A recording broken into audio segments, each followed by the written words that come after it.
നടൻ കലാഭവൻ നവാസ് അന്തരിച്ചു.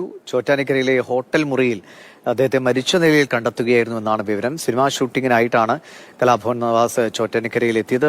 ഒടുവിലെ യാത്രയ്ക്കായിന്ന് പ്രിയജനമേ ഞാൻ പോകുന്നു, മെഴുതിരിയേന്തും മാലാഖ മരണരഥത്തിൽ വന്നെത്തി.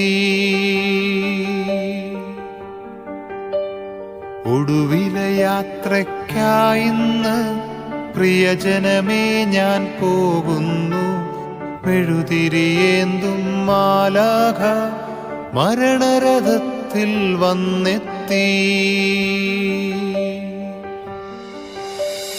പരിമിതമാമീ ലോകത്തിൽ കടമകളെല്ലാം തീരുന്നേ, പരമപിതാവിൻ ചാരത്ത് പുതിയൊരിടം ഞാൻ തേടുന്നേ.